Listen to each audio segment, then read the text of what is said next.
오늘 금년이 우리 부활주일 아침 하나님 주신 말씀은 고린도전서 15장 12절로 20절까지 말씀, 신약성경 282페이지입니다.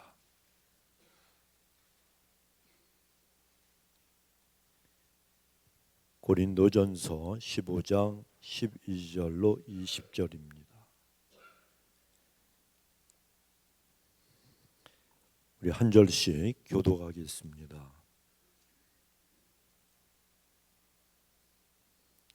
그리스도께서 죽은 자 가운데서 다시 살아나셨다 전파되었거늘 너희 중에서 어떤 이들은 어찌하여 죽은 자 가운데서 부활이 없다 하느냐.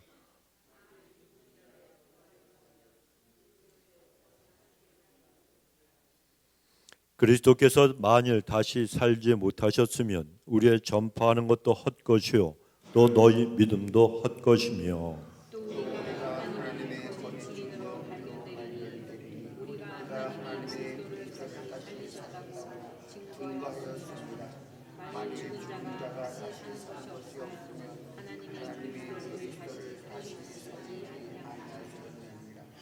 만일 죽은 자가 다시 사는 것이 없으면 그리스도도 다시 사신 것이 없었을 터이요.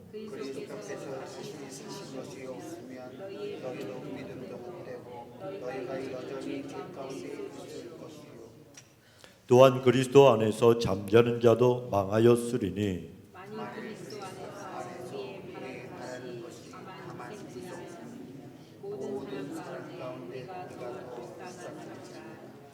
함께 읽습니다. 그러나 이제 그리스도께서 죽은 자 가운데서 다시 살아 잠자는 자들의 첫 열매가 되셨도다. 아멘. 자, 우리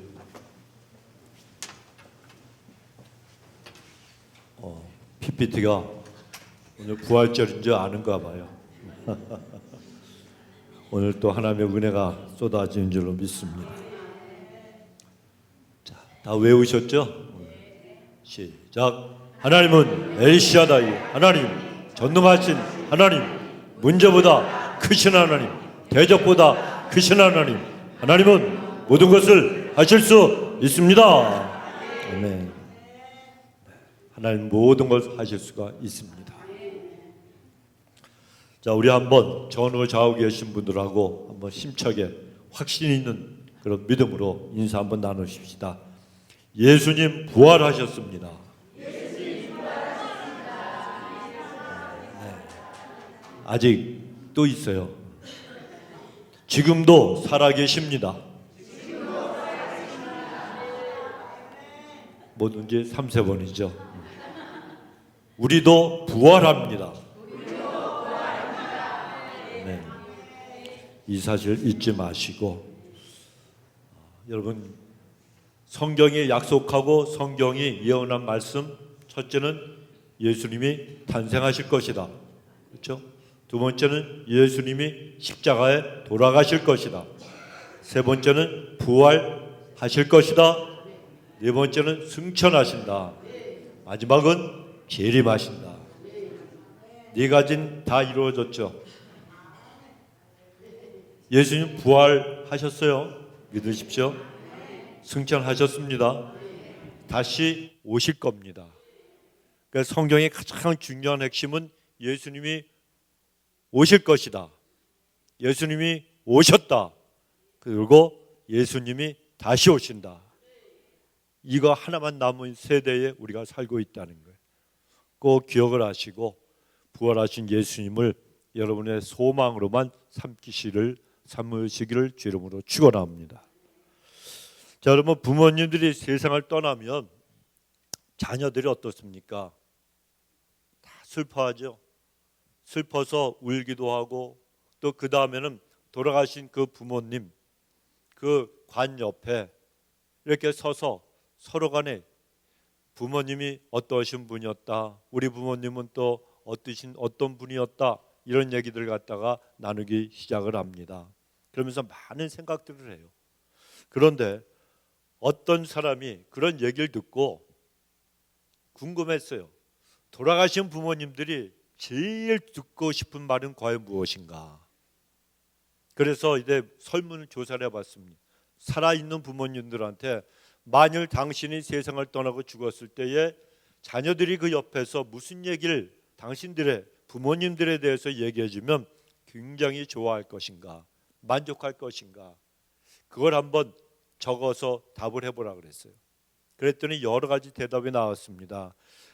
우리 부모님은 정말 좋으신 분이다. 부모님은 우리를 너무너무 사랑하셨던 분이다. 여러 가지 대답이 나왔는데 그 중에서 제일 부모님들이 아직 안 죽었지만 앞으로 죽을 그 부모님들이 제일 듣고 싶어하는 것이 무엇인가 하면 자녀들이 자기가 죽어서 관에 누워 있는데 그 옆에서 얘기를 하면서 우리 부모님 살아나셨다. 이 말을 누가 듣고 싶어 한다고요? 부모들이. 그러니까 사람은 죽고 싶어 하지 않는다는 거예요. 그런데 이걸 갖다가 자녀들한테 물어보십시오. 과연 좋아할까 안 좋아할까? 잘 모르시는구나. 자식도 자식 나름이에요. 아주 연로하신 그 부모님 치매에 걸려 그리고 병수발하느라고 고생한 자녀들한테 물어보면 그 자녀들이 깜짝 놀랄 거예요. 우리 어머니 아버지 다시 살아나셨네 이러면 자녀들이 심장마비 걸려서 먼저 떠날지 몰라요. 어디 그뿐입니까? 사위, 며느리, 이 남의 식구죠. 남의 식구들이 만약에 부모님이 살아나셨다 이 소식 딱 들으면은요 주저앉을지도 몰라요. 그러니까 이건 부모님들만이 갖고 있는 소원이라는 거예요. 착각하지 마십시오, 여러분. 착각하지 마십시오. 우리는 세상에 태어날 때 누구나 다 기뻐서 그리고 많은 축복을 받고 그리고 태어납니다. 아기가 태어났는데 인상 쓰고 막 그런 부모나 그런 할아버지 할머니나 주변의 친지분들이 누가 있겠습니까? 전부 다 축복하고 축하해 줍니다. 그런데 갈 때는요 어떻게 가요? 혼자 가는 거예요. 아무도 몰라요. 떠날 때. 그 사람 언제 갔어? 언제 죽었어? 다들 그렇게 얘기하는 거예요. 그러니까 여러분 우리는 정말 하나님 앞에서 이 땅에 살아가는 믿음의 백성으로서 사는 것도 잘 살아야 되지만 갈 때도 잘 가야 되는 거예요. 외롭지 않게 가야 돼요. 그런데 외롭지 않게 가는 게 뭡니까? 주님을 붙들고 살아가다가 주님을 붙들고 천국에 가면 되는 거예요. 이것만큼 복되고 행복한 게 어디에 있습니까? 여러분 죽은 사람은 다시 살아날 수가 없어요. 부모님들이 아무리 내가 살아나고 싶고 그리고 또 우리 부모님이 살아나셨다 이 얘기를 듣고 싶어 해도 절대로 다시 살아날 수 있는 사람은 이 세상에 아무도 없더라는 얘기입니다.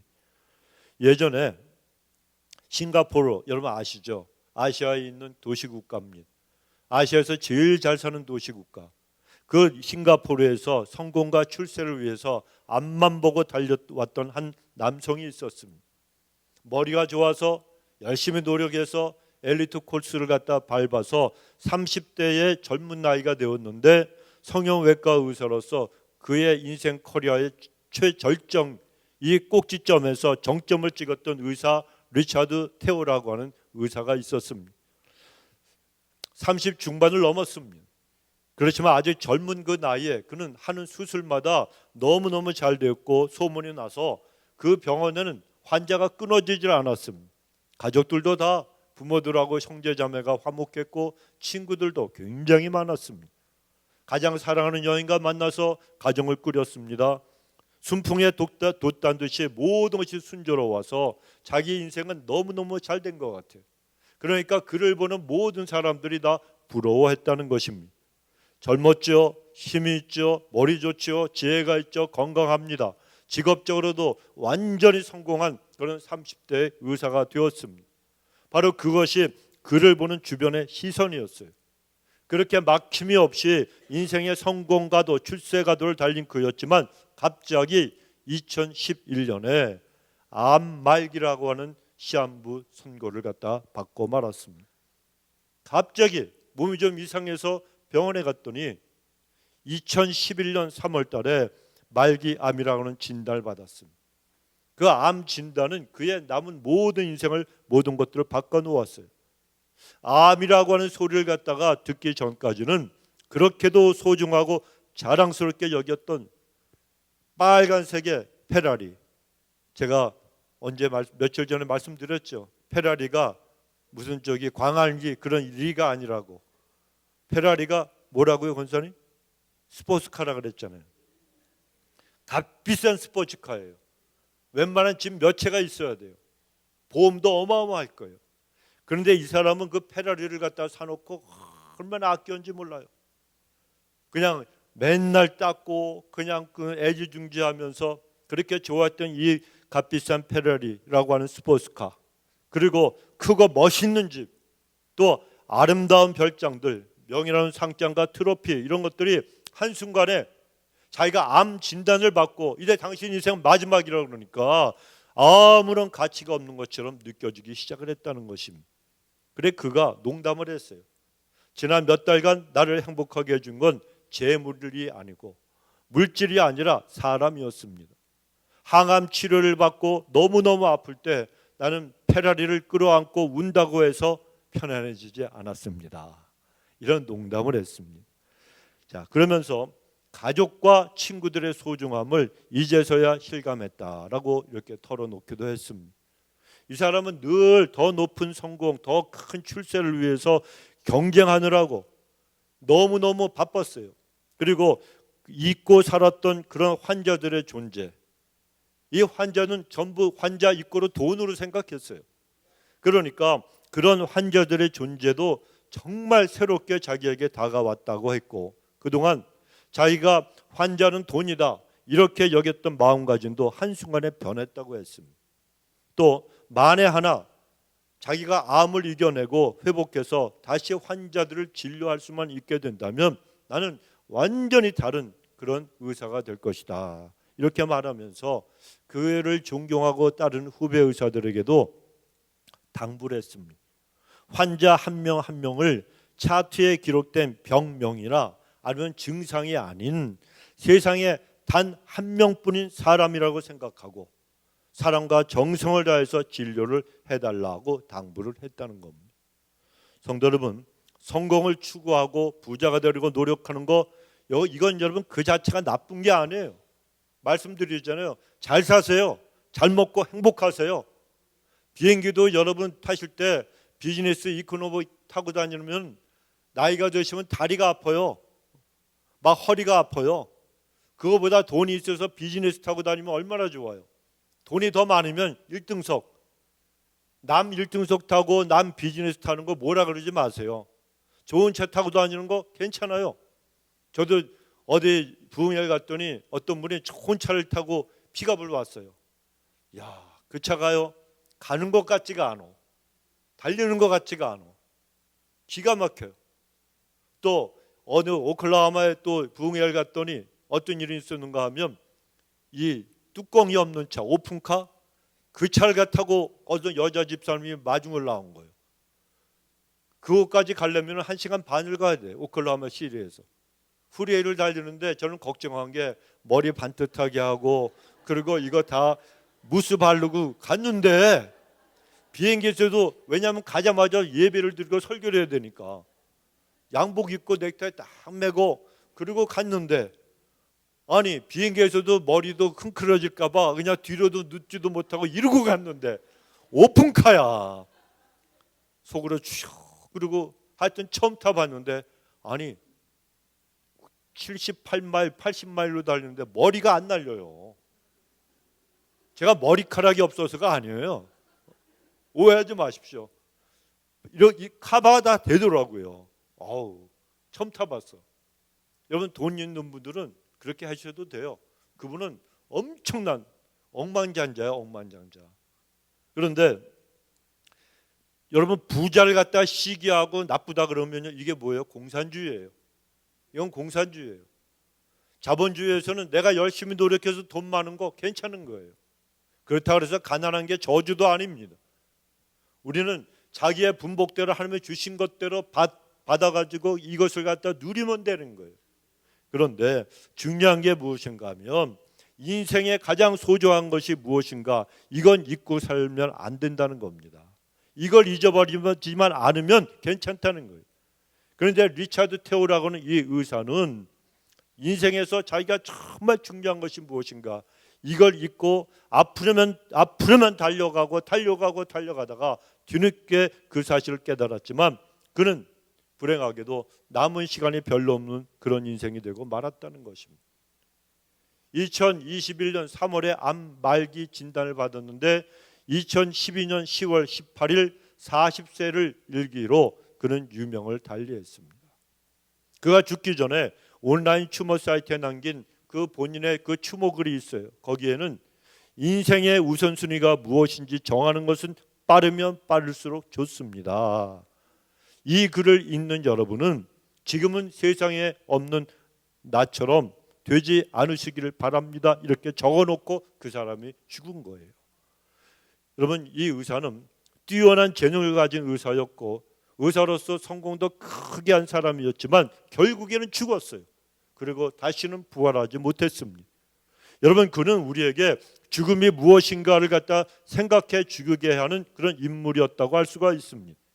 그는 세상을 떠나기 전에 사람들에게 죽음을 늘 염두에 두고 살아야 한다는, 그래서 그 삶의 모습이 어떻게 해야 된다는 것을 그가 교훈으로 우리에게 남겨준 사람입니다. 그래서 그가 그 남겨놓은 그 썼던 글들을 보면 우리가 가슴에 새겨줄 정말 마음에 와닿는 권면들도 많이 있습니다. 그러나 사람은 죽음으로 모든 것이 끝나는 존재가 아니라는 거예요. 사람은 죽음을 생각하면 누구라도 공포를 느끼잖아요. 이제 죽어서 모든 것이 소멸되어서 아무것도 없는 무로 다 돌아간다고 생각하면 사람은 누구나 엄청난 무서움과 공포를 느끼게 됩니다. 이것은 누구나 다 똑같습니다. 왜 그런가 하면 사람이 죽으면 모든 것이 다 끝이라고, 이제 아무것도 없다고 이렇게 느끼기 때문에 그렇습니다. 그러나 사실은 그렇지가 않습니다. 우리 사람이 죽었을 때 다들 마지막 종착역은 흔히 생각들하는 것 같은 죽음이 아니라 마지막 한 구간이 더 남아있다는 거예요. 그게 뭡니까? 부활이라는 거예요. 부활. 그래서 인생의 마지막 종착역은요, 죽음이 아닙니다, 여러분. 부활입니다. 우리 예수님은 우리에게 인생이라고 하는 이 기차가 죽음을 넘어서 마지막 한 구간 더 달려가야 될 종착역인 부활이 무엇인가 우리에게 가르쳐 주신 그런 분입니다. 일반적으로 사람들은 죽음을 생각하고 죽음을 염두에 두면 겸손한 그런 모습으로 살아갈 수가 있습니다. 그러나 우리 그리스도인들은 거기에서 한 걸음 더 나가서 죽음 이후에 부활을 염두에 두고 살아가는 믿음의 승리자들이 반드시 되어야 하는 거예요. 많은 사람들이 이 땅에서의 삶에 대해서 집착하며 살아갈 때도 우리는 하늘나라의 영원한 삶에 대해서 더 관심을 가지고 우리가 살아가야 합니다.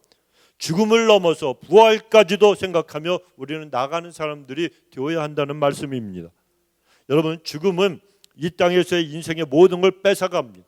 수많은 피조물들 가운데 내가 죽는다는 사실을 알고 살아가는 피조물은 인간밖에는 없다고 합니다. 그러나 인간이 죽음의 그 존재 자체만 알고 어떻게 죽음의 그 문제를 갖다 해결하는지 그 방법을 알지 못한다면 죽음을 전혀 알지 못하는 한 마리 벌레 같은 피조물과 별로 다를 것이 없는 그런 존재라고 할 수가 있을 겁니다. 여러분, 이 세상에서의 우리의 인생은 한 번 이 땅에 태어나서 한 번밖에 주어지지 않는 이 세상을 우리가 살아갑니다. 그래서 우리는 일생이라고 부르잖아요. 그런데 이 일생을 살아가는 우리는 이 인생을, 이 세상을 지나가는 나그네에 불과하다는 걸 우리가 꼭 명심을 해야 됩니다. 그리고 그 종착점은 어디입니까? 묘지요, 그리고 죽음인 줄 알아요. 그래서 인간의 삶은 결국은 다 무덤을 향해 가는 기나긴 행렬이라고 할 수가 있습니다. 아무리 제 아무리 크고 그리고 화려한 집에 살아도 한 번 목숨이 끊어지고 나면 그 집에 더 머물 수가 없다는 겁니다. 꿩이나 호랑이 같은 이런 동물들 죽으면 박제를 해서 집안에다가 둘 수 있지만 사람을 박제해서 안방에 두는 가정이 있습니까? 없습니다. 없습니다, 여러분. 없어요. 왜요? 영혼이 떠나버린 육신은 아무런 가치가 없기 때문에 그렇습니다. 사람을 갖다가 죽었을 때 시신을 만져보십시오, 여러분. 시간 지나면 나무, 착하고 나무 대리석 같아요. 딱딱해요. 완전히 굳어져 버립니다. 그러니까 그런 시신을 갖다 집에 두고 있는 사람이 과연 누가 있겠습니까? 그래 여러분, 인간은 죽으면 그 영혼은 하나님께로 돌아가고 육신은 흙으로 돌아가는 그런 존재입니다. 그러니 해는 서산해지고 캄캄한 밤이 되었는데 내가 돌아갈 집이 없어요. 그러면 그 사람 얼마나 가련한 인생이 되겠습니까? 물은 바다로부터 왔기 때문에 바다로 흘러갑니다. 불은 태양으로부터 왔기 때문에 연기가 되어서 하늘로 올라갑니다. 인생은 하나님께로부터 왔기 때문에 전부 다 그 영혼이 하나님 앞으로 나가게 되어 있다는 것입니다. 사람이 죽으면 세상을 떠났다 이렇게 말하기도 하고 그분이 돌아가셨다고 얘기하기도 합니다. 그런데 왜 그렇게 얘기합니까? 갈 곳이 있으니까 떠나갔다 이렇게 말하고 돌아가셨다고 말하는 거예요. 나그네, 여러분 생각해 보십시오. 나그네는 지나가는 길에 미련을 두지 않아요. 나그네는 지나가는 길에 이 사람들이 너무 큰 미련을 두면 어떻게 여행을 계속할 수가 있겠습니까? 나그네는 이 세상 지나가는데 그들에게 이 세상은 다리와 똑같아요. 여러분, 지혜로운 사람은 다리를 그냥 건너갈 뿐이에요. 건너가면 돼요.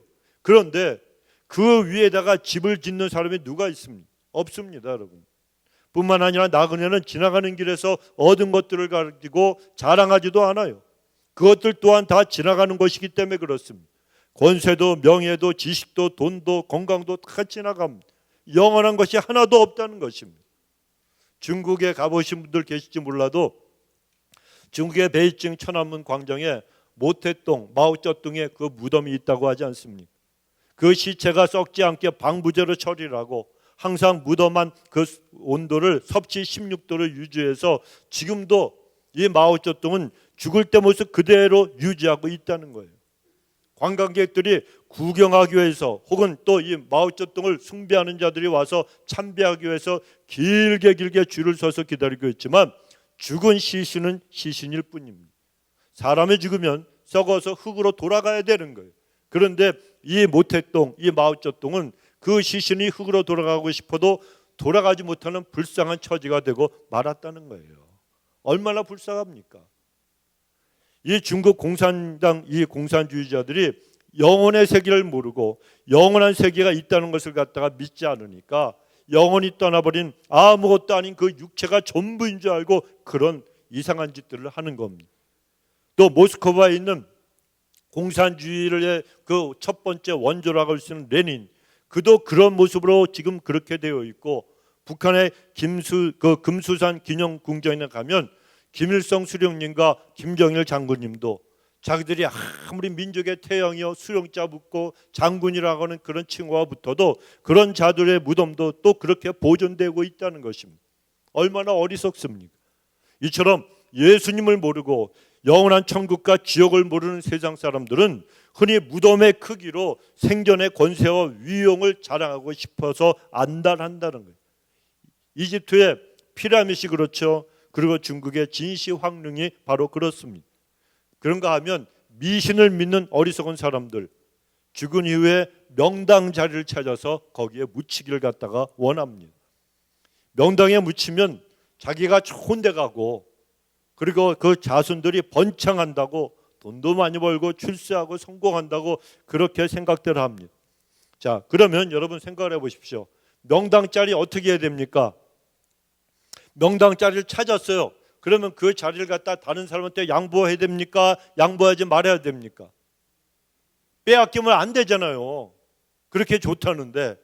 그러면 누가 차지하기 전에 내가 빨리 차지해야 되는데 그 자리를 차지하는 좋은 방법을 제가 복채도 안 받고 알려드릴게요. 공짜로 알려드릴게요. 첫째는 명당을 발견하면 발견하자마자 땅을 파십시오. 그리고 두 번째는 그 자리에 가서 누우십시오. 세 번째는 그 포크레인이나 아니면 사람들을 시켜가지고 그 위에 흙을 갖다가 덮으라 그러십시오. 그리고 묻혀서 죽으라는 거예요. 그럼 그 즉시 그 명당이 내 무덤이 될 수가 있습니다. 그러면 절대로 남에게 뺏기지 않잖아요. 내가 먼저 찜해서 들어가 누워 있는데, 여러분 다 부질없는 짓이에요. 부질없는 짓이에요. 명당이 어디 있습니까? 명당은 여러분이 하나 앞에 예배하는 그 자리가 명당인 줄 믿으시기 바랍니다. 이것밖에 없는 거예요. 우리의 기도를 들으신 하나님, 내 자손들을 축복하신 하나님, 하나님은 여러분 어떤 흉가 어떤 흉한 자리라도 예수님의 불로 덮어 씻어주시고 우리가 하나님 앞에 믿음으로 신실한 하나님의 사람으로 하나님 앞에 모든 것을 맡기고 살아가는 인생이 되면 내 믿음을 보시고 하나님께서 대대로 축복도 해주시고 응답도 해주시고 위로도 해주시고 치료도 해주시고 회복도 해주시고 명당 중에 명당 자리는 우리 주님 앞에 나와 기도하는 자리예요. 그래 여러분, 어리석은 사람들이 엉뚱한 짓을 하고 다 부질없는 짓을 한다는 것입니다. 여러분, 오직 우리에게는 주님밖에 없어요. 그래서 우리에게는 승리가 있고 소망이 있는 거예요. 왜 그렇습니까? 우리 기독교는 부활의 종교이기 때문에 그런 거예요. 기독교는 여러분 무덤의 종교가 아니에요. 빈 무덤의 종교입니다. 예수님은 무덤이 없어요. 그래서 누군가가 우리 기독교를 무너뜨리고 싶은 사람이 있으면 예수님의 부활이 거짓이라고 주장할 것이 아니고 말로 떠들 게 아니라 예수님의 무덤을 찾아서 예수님의 시신을 발견하기만 하면 그건 끝나는 거예요. 여러분, 기독교는. 그러면 기독교는 하루아침에 문을 다 닫고 말 것입니다. 저부터 이 가운 벗을 거예요. 저부터 그럴 거예요. 자, 그런데 그 누구도 예수님의 무덤을 찾아낼 수가 없습니다. 또 혹시 찾는다 그래도 그 무덤은 분명히 빈 무덤일 수밖에 없습니다. 왜요? 예수님 다시 살아나셨기 때문에 그렇습니다. 그리고 승천하셨기 때문에.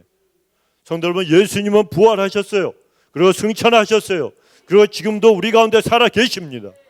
뿐만 아니라 우리 가운데 다시 오셔서 산자와 죽은 자를 심판하시고 우리의 모두를 다 다시 한번 부활시켜 주실 것입니다. 성경에 보면 예수님의 부활에 관해서 400번 이상이나 반복해서 말씀하고 기록하고 있습니다. 그런데 그 어디에도 예수님의 부활을 과학적으로 증명을 하려고 논쟁의 주제로 삼은 적이 없습니다. 학문적인 토론의 대상으로 쭉 설명한 적도 없습니다. 예수님 부활하실 것이라고 구약은 예언하셨고 예수님은 부활하셨다라고 사복음서와 사도행전은 증언을 하고 있어요. 그리고 우리도 부활할 거라고 선언하고 있습니다. 이것은 하나님의 약속이요 믿음이요 사실이요 선언입니다. 그래서 그 어떤 사람도 어떤 종교도 흉내낼 수 없는 사실이 있다면 그것은 예수님의 부활과 주님을 믿는 하나님의 백성 저와 여러분 온 성도들의 부활입니다. 이 예수님의 부활을 기념하고 감사하는 절기가 바로 오늘 같은 부활절인 거예요. 여러분, 부활절은 낮과 밤의 길이가 똑같아지는 춘분, 이 춘분이 지난 다음 달이 보름달이 되는 음력 보름 후 그 다음 첫 번째 주일을 부활절로 지킵니다. 내년이 되면 제가 이거 시험 문제 낼 거예요. 잘 기억을 하세요. 그래서 이 해마다 부활절 날짜가 조금씩 다른 거예요. 그래 보통은 3월 22일에서 4월 21일 사이에 부활절이 있게 됩니다. 그러니까 부활절은 우리 기독교의 핵심 절기예요. 가장 중요한 절기 중에 하나입니다. 우리 주 예수 그리스도의 십자가와 예수님의 다시 살아나심이 바로 기독교 복음의 진리이기 때문이고 핵심이기 때문입니다. 마태, 마가, 누가, 요한 이 사복음서의 분량이 모두 89장 정도가 됩니다. 그런데 그 가운데 3분의 1이 되는 29장이 예수님의 마지막 십자가의 사건과 그리고 예수님이 다시 살아나신 이 사건에 집중되어 있어요. 왜냐하면 예수님께서 십자가에서 온 인류의 죄를 다 짊어지시고 돌아가셨다가 장사한 지 사흘 만에 부활하심으로 우리를 구원하셨기 때문에 그런 거예요. 여러분, 천지창조가 없는 종교, 하나님이 온 천지 세상 우주 만물을 다 만드셨다, 이러한 천지창조가 없는 종교가 어떻게 영원한 생명을 갖다 말할 수가 있겠습니까? 절대로 없습니다. 또 부활이 없는 종교가 구원을 말하는 그것도 있을 수가 없는 일입니다. 오늘 우리가 읽은 고린도전서 15장은 부활장이라고 불리는 말씀이에요. 이 고린도전서 15장은 크게 세 부분으로 나눌 수 있습니다. 첫 번째 단락은 고린도전서 15장 1절로 11절인데 여기서는 예수 그리스도의 부활은 몇 사람이 지어낸 얘기가 아니라 많은 초대교회 성도들과 그리고 많은 책을자들이 직접 체험을 했다는 거예요. 그리고 부활의 경험은 그들의 생활을 완전히 또 그들의 전 인생을 다 모두 바꾸어 놓았다 때문에 제자들이 생명을 걸고 부활을 증거하지 않았느냐라고 말씀하십니다. 예수님이 십자가 달려 돌아가실 때 다 도망갔던 제자들, 예수님이 부활하지 않았으면 그 죽은 예수를 위해 산 예수를 배신하고 도망갔던 제자들이 죽어버린 예수를 갖다가 위해서 자기들의 목숨을 갖다 버릴 수가 있습니까? 절대로 없죠. 이게 바로 예수님이 부활하셨다는 증거가 되는 거예요. 예수님의 제자들 대부분이 다 순교를 당했습니다. 두 번째 단락은 12절로 34절인데 예수 그리스도의 부활이 없고 성도의 부활이 없다면 인생은 허무하기 짝이 없는 것이다. 우리가 믿는 신앙도 섬기는 교회도 우리가 전하는 복음도 순교도 모든 것이 말짱 헛것이 되고 만다. 부활이 없다면 이 땅에서 예수님 믿고 살아가는 우리들이 가장 불쌍한 인생들이라고 말씀을 하십니다. 그리고 세 번째 단락은 35절에서 58절까지인데 여기에서는 부활을 설명하는 여러 가지 비유를 말씀하시면서 이 부활장이 마무리가 됩니다. 그래 여러분 오늘 예배를 마치시고 집으로 돌아가셔서 이 고린도전서 15장을 갖다가 한번 펼쳐놓고 이 부활절이니까 한번 집에서 한번 정독해 보시기 바랍니다. 부활의 능력과 기쁨이 여러분의 심령 속에 가득가득 채워질 겁니다. 평생 대학생 선교를 위해서 헌신해온 로션 맥도르라고 하는 분이 있습니다. 이분이 이런 말을 했어요. 예수 그리스도의 부활이 사실이 아니라면 기독교는 인류 역사상 최고의 사기극이다. 그러나 예수 그리스도의 부활이 사실이라면 부활을 믿지 않는 자들에게는 최대의 비극이 될 것이다. 맞는 말 아닙니까? 일본의 우찌마라 간조는 나는 예수의 부활을 믿으려고 애를 써본 적이 없다. 그러나 예수를 믿는 그 순간에 나는 부활을 믿게 되었고 부활의 능력과 부활의 축복이 나의 것이 되었다. 나는 그때부터 이미 부활한 삶을 살고 있다는 이야기를 했습니다. 예수님의 부활, 성도들의 부활이라고 하는 것이 믿어지면 믿고 안 믿어지면 말고 하는 것이 아니라는 거예요. 부활은 나의 신앙이고 나의 영생과 연결되는 실제적인 진리요 실제적인 사건이라고 그가 주장한 것입니다. 성도 여러분, 인생은 먹고 마시다 죽이면 땡 끝나는 게 아니라는 겁니다.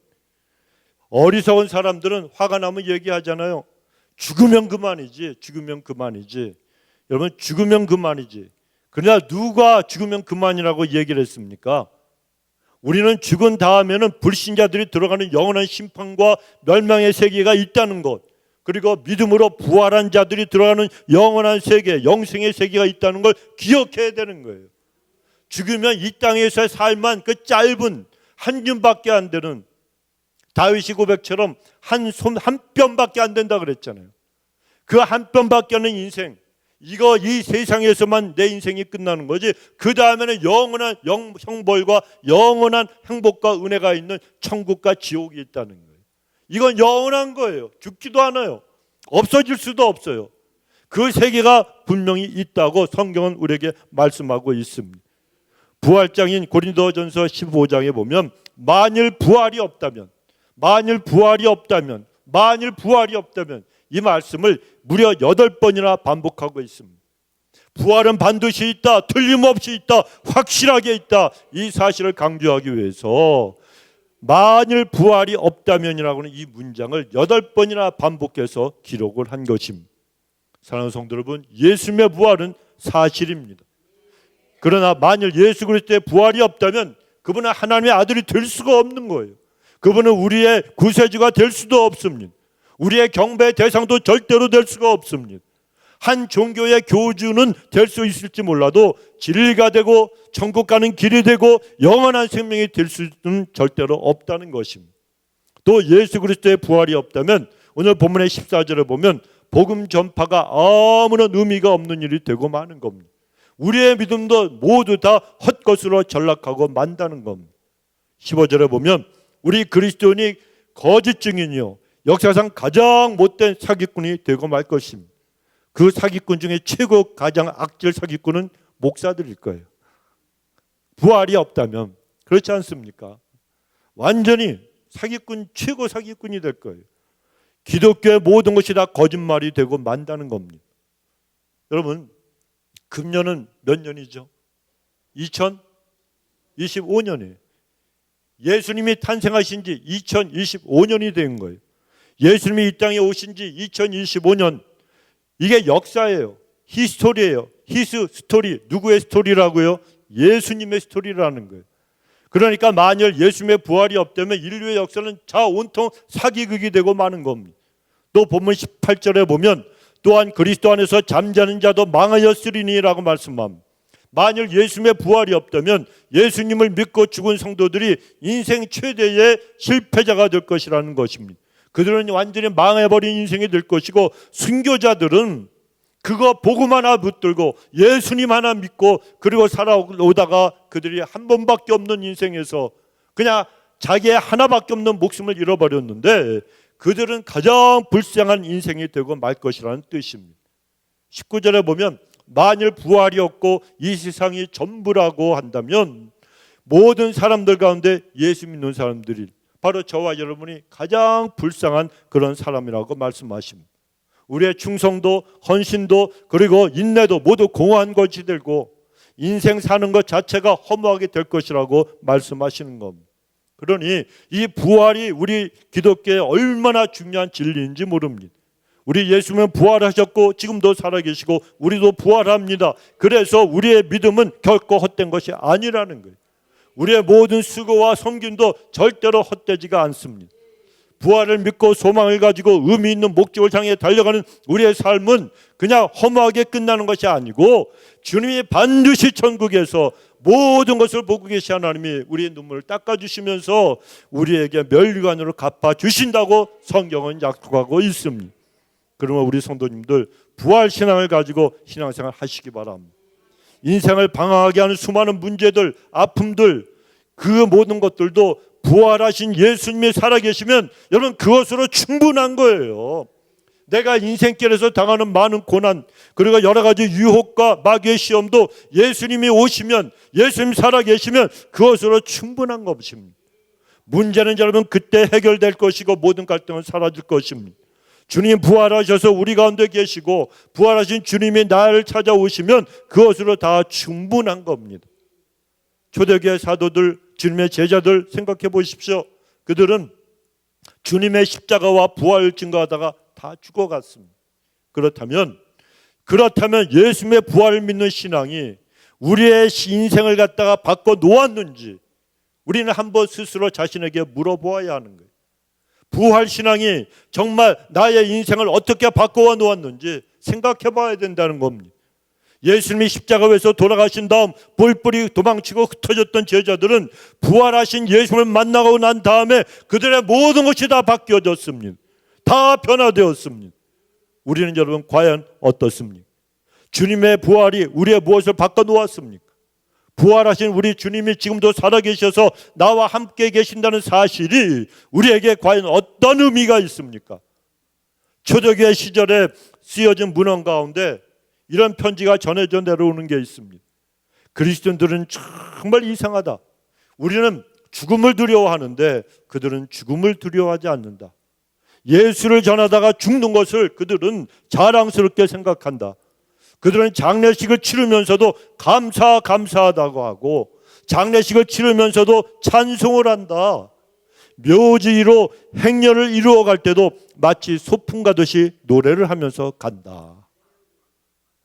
이 사도 바울 그리고 초대교회 제자들 예수님의 이 부활 소식 이걸 전하다가 매를 맞고 돌에 맞고 몽둥이에 맞고 거의 죽음 직전까지 가기도 했습니다.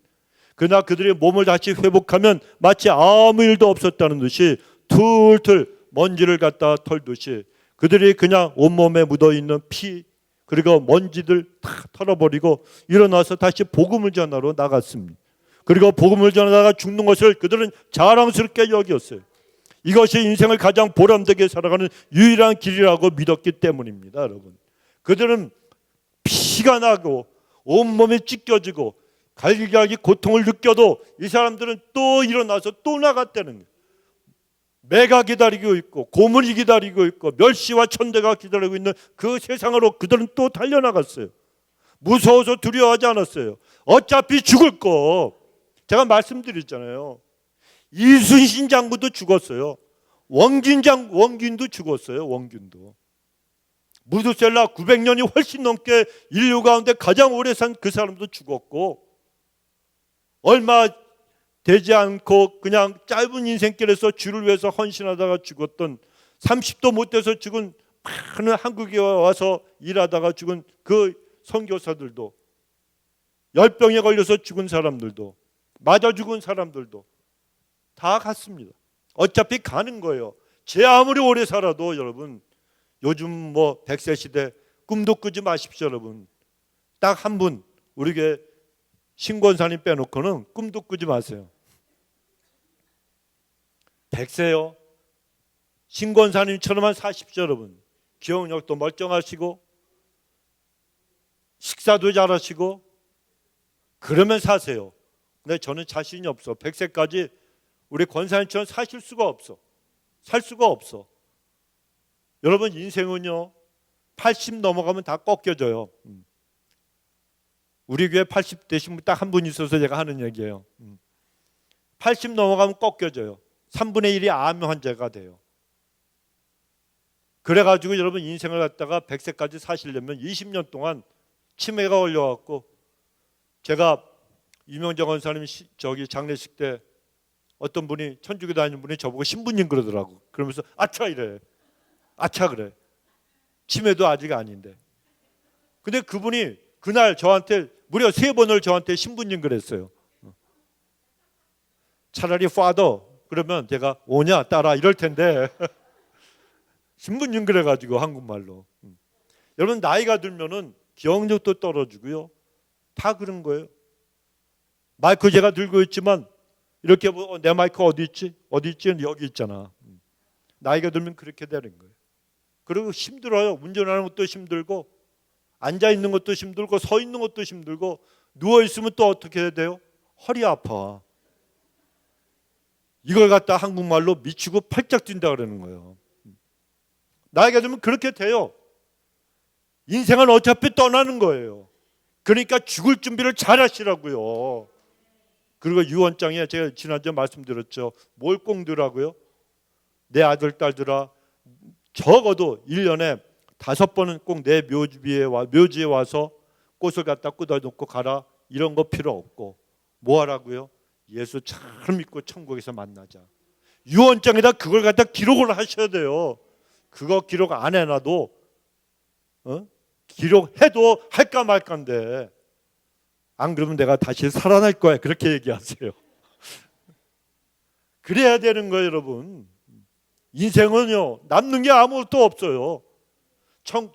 묘지에 가보세요. 여러분, 몇 년에 태어나서 몇 년에 죽었다, 요거밖에 없잖아요. 태어난과 죽음 사이에 요 표시 하나, 몇 년 살아, 이거밖에 없는 게 인생이에요. 무슨 훈장 양철 쪼가리에 지나지 않은 거예요. 돈 주고도 안 사가요. 여러분, 제가 제일 불쌍히 여기는 사람들이 누구라고요? 이북의 노병들, 김일성하고 빨치산 전투 같이 했던 사람들, 아주 무지한 사람들. 우리 미국이나 한국은 약장을 탁 달아가지고 얼마나 멋있어요. 근데 이 사람들은 훈장이 이따만해. 쫙 달아. 나이 든 사람일수록 훈장이 엄청 많은데 이게 무겁잖아요. 이 양복, 군복 안에다가 양철판을 대가지고요, 이게 옷이 찢어지니까 노인들이 힘들어가지고 이러고 있잖아요. 이러고 열병식 할 때 경례를 하는데 팔이 아파갖고 올리지를 못해요. 그 인민군들이 쫙 열병하면서 분열해서 가잖아요. 그러면 김정은이는 그 자기가 젊은 친구니까, 그러니까 자기는 서 있어도 80, 90대 노병들은요 이러고 있는데 훈장이 얼마나 무거울 거요. 그거 한국 갖다 주면요 엿장수도 안 갖고 가. 인생이 그게 자랑이에요. 그게 자랑. 남는 게 아무것도 없어요. 아무것도 없어요. 인생에 남는 것은 내가 부활신앙을 가지고 버티면서, 힘들어도 버티면서 세상 속으로 나가서 나는 그리스도인이고 예수님밖에는 우리의 생명의 길이 없다고 우리가 소망 가운데 외치는 것밖에 없어요. 이게 남는 거란 말이에요. 이걸 잊어버리지 마시기 바랍니다. 한 어촌 마을에 늙으신 아버지가 있었어요. 배를 몰고서 고기 잡으러 나갔어요. 풍랑을 만났는데 목숨을 잃어버리고 말았습니다. 장례를 마친 그 아들이 아버지의 배를 몰고 바다로 나갔습니다. 마을 사람들이 어른들이 만류를 했습니다. 아니 자네 부친의 목숨을 갖다 앗아간 그 바다로 왜 또다시 나가려고 그러니? 이때 젊은 그 아들이 인상적인 말을 했습니다. 여러분의 부친은 아버님은 어디서 별세하셨습니까? 어디서 세상을 떠나셨습니까? 침실에서 돌아가셨죠. 그렇다면 여러분은 침실에 들어가지 않으십니까? 또 들어가잖아요. 성도 여러분, 여러분도 또 저도 우리 모두도 아픔과 고통이 있는 인생이라고 하는 바닷속으로 다시 들어가야 되는 거예요. 거친 바다 그리고 같은 그러한 수많은 세파 속에서 우리가 어떻게 하면 주님 앞에서 승리하며 살아갈 수가 있겠습니까? 어차피 우리는 세상 속으로 들어가서 또 지지고 볶고 싸우고 울며 웃고 살아가야 돼요. 인생이 만만하지가 않잖아요. 전부 힘들어요, 여러분. 전부 힘들어. 남에게 얘기하지 못하는 그 고통이 얼마나 많습니까? 마음속에. 남편에게도 얘기하지 못하고 아내에게도 얘기하지 못하고 자식에게도 얘기하지 못하고 자식들도 부모에게 얘기하지 못하는 아픔이 다 쌓여 있어요. 나는 지금 모르는 것 같아도 우리들의 무의식 속에 다 그게 있어요. 그때 성령님이 오셔서 한번 딱 만져주시면 팍 터져버리잖아요. 이게 다 있단 말이에요. 이게 없는 사람이 어디 있습니까? 트럼프 대통령은요 여기까지 차 있을 거라고. 여기까지. 그야말로 하도 희귀한 그런 그 캐릭터를 갖고 있어갖고 그렇게 웃고 큰 소리 치지만 얼마나 많은 모멸감과 얼마나 많은 깊은 그런 상처가 있겠습니까? 누구나 인생은요 다 있어요. 아무리 부자요 행복한 사람 같아도 문제없는 인생 같아도 누구나 다 그런 것이 있다는 거예요. 이걸 우리는 하나님 앞에 나와서 기도하면서 하나님 나의 영혼을 회복시켜 주옵소서, 내 심령에 평강과 은혜를 주시고 나에게 소망을 주옵소서 하나님 앞에 기도하면 하나님이 어느 순간에 성령님께서 역사해 주셔서 나를 만져주시면 이게 터져 나오는 거예요. 아무에게도 얘기하지 못하는 나에게 인생에 내 모든 영혼이 짓눌리고 있는 이것이 터져 나와서 기도하면 그때서 하늘에서 주시는 평강이 우리에게 임하는 거예요. 이 힘 갖고 살아가는 거예요. 우리는 이걸 가지고 우리는 달려나가야 돼요. 어디로? 세상 속으로 또다시 일어나서 풍랑이는 바닷속으로 들어가야 된다는 거예요. 우리는 겁쟁이들이 아니란 말이에요. 영원한 생명이 보장되어 있어요. 왜? 예수님이 부활하셨기 때문에. 그래서 우리는 부활의 신앙, 부활의 믿음, 이 소망을 갖고 살아가면 된다는 겁니다. 가정에는 여전히 문제가 있어요. 직장과 사업장에도 어려움은 남아 있습니다. 건강은 내가 나이가 들수록 아픈 데가 많이 생기기 마련입니다. 아직까지도 내 삶 속에는 여전히 풀리지 않는 숙제들이 많이 남아 있습니다. 그러나 우리는 아무리 인생살이가 고되고 힘들어도 우리도 사도들처럼 제자들처럼 이 부활의 소식, 부활의 복음, 부활의 능력을 안고 오늘도 담대히 세상 속으로 나가는 사람들이 되어야 한다는 것입니다. 이것이 바로 인생을 가장 보람있고 그리고 승리하며 살아가는 방법입니다. 부활의 소식, 부활의 진리, 부활의 능력을 안고 때로는 실패할 때가 있죠. 때로는 고난이 있습니다. 하지만 그 어떤 힘든 일이 있어도 그 많은 시험이 있어도 그 세상 속으로 오늘도 당당히 나가는 사람들이 바로 저고 여러분이고 우리 모든 크리스찬이라는 거예요. 우리 안동 성도님들이 그 부활 신앙으로 그런 당당하고 담대한 크리스찬으로서 죽음을 넘어서 부활이라고 하는 종착역을 향해서 달려나가는 복된 분들이 다 되시기를 예수님의 이름으로 축원합니다. 우리 기도하십시다. 좋으신 우리 하나님, 한 번밖에 없는 인생의 아버지, 어떤 분들은 이제 석양이 아버지 깃들고 그 인생의 하나님 마무리해야 되는 그런 시간을 맞이하는 분들도 있고 아직까지도 젊다고 아직 힘이 있다고 아버지 인생에 대한 꿈을 포기하지 않냐고 달려나가는 하나님의 사람들도 있습니다. 그러나 하나님, 저들 소망하는 것은 부활의 소망 우리에게 있고 또 예수님 다시 오신다는 그 재림신앙을 가지고 이 힘들고 어려운 아버지, 정말 예수님께서 누가복음에서 말씀하신 여태까지 인류가 겪지 못했던 대환난, 한 번도 없었던 대환난이 가까웠다고 말씀하시는 그 말씀을 기억하면서 주님, 우리가 그 환난 속에서 고통당하는 것이 아니라 우리 예수님 재림하실 때 주께서 하늘 그 구름 속에서 우리의 이름을 부르실 때에 우리 모두가 휴거되고 공중에서 주를 맞이할 수 있는 그런 믿음의 사람들이 되게 하시고 하나님, 이 재림 신앙과 함께 이 힘들고 어려운 세상에서 우리를 버티고 견디게 하는 것 바로 부활 소망 신앙인 줄로 믿사오니 저들의 부활의 능력을 힘입어 부활의 소망을 가지고 하나님 이 험한 세파에서도 당당하게 살아갈 수 있는 승리하는 믿음의 일꾼들이 다 될 수 있도록 오늘 이 자리에 하나 앞에 예배드리고 부활의 소망을 간직한 주의 백성들을 축복하여 주옵소서. 아멘. 감사드리옵고 예수님의 이름으로 기도드리옵나이다. 아멘.